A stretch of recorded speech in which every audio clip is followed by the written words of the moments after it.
Après s'être intéressé aux variations des fonctions affines, on va maintenant s'intéresser à leur signe. Alors le signe d'une fonction affine, c'est quoi? Si on revient sur un GeoGebra, vous voyez que là, c'est une fonction affine de coefficient directeur positif, elle est croissante, et là, c'est une fonction affine de coefficient directeur négatif, elle est décroissante. Si on parle du signe, cette fonction-là, elle est d'abord positive, tout ça, et ensuite ici elle est négative. C'est-à-dire qu'il y a toute une portion des valeurs de x, entre moins l'infini et ici 2,5 on va dire, pour laquelle la courbe de la fonction affine est au-dessus de l'axe des abscisses, et toute une portion pour laquelle elle est en dessous. D'accord? Il faut comprendre que ça c'est l'aspect, le côté positif, et ça c'est le côté négatif. Donc on va essayer de faire dans un tableau, d'écrire dans un tableau le comportement de la fonction, savoir quand est-ce qu'elle est positive et quand est-ce qu'elle est négative. Donc on va voir ça en partie court. Alors la première chose que l'on va faire, c'est qu'est-ce qui se passe dans un cas un peu pénible où a est égal à 0.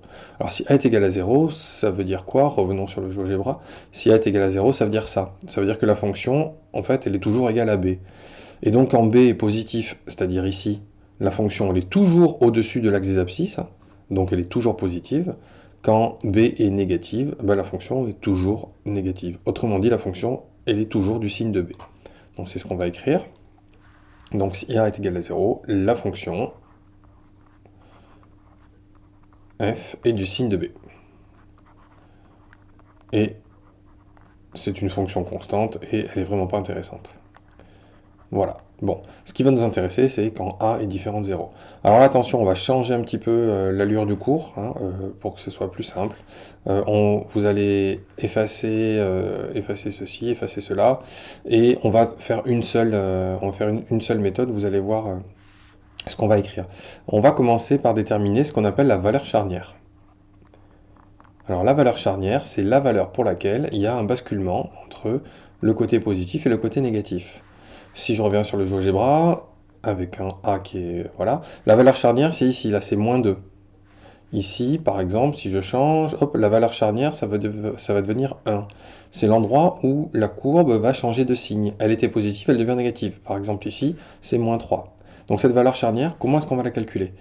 Ça correspond en fait à la solution de l'équation ax plus b égale 0. Alors on va l'écrire dans le cas général, mais après il faudra le refaire chaque fois en partie court. Pardon. Dans la partie exercice, il faudra le faire chaque fois suivant la fonction qu'on aura. Donc ax plus b égale 0, ça veut dire que ax est égal à moins b. Je rappelle, j'ai fait moins b de chaque côté.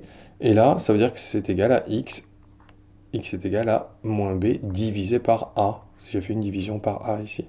Donc voilà ce qu'on appelle la valeur charnière, et c'est vraiment quelque chose de très important. On va pouvoir la mettre tout de suite dans les deux tableaux, ici en moins b sur a, ou ici en moins b sur a, et bien, il y aura une alternance de signes. On peut déjà faire ça, en moins b sur a ça vaut 0, en moins b sur a ça vaut 0.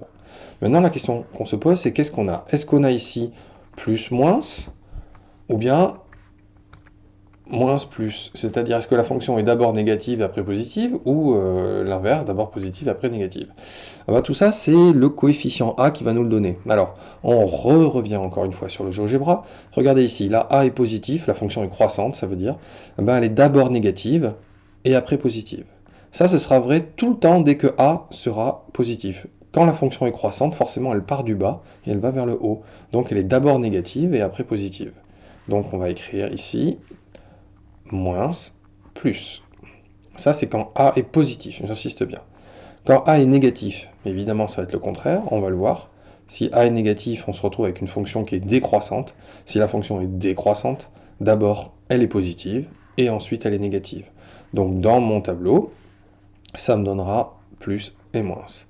Donc, on va dire que on détermine, donc ça, c'est valeur charnière, c'est le premier point. Deuxième point, on regarde le signe de A. On regarde le signe de A.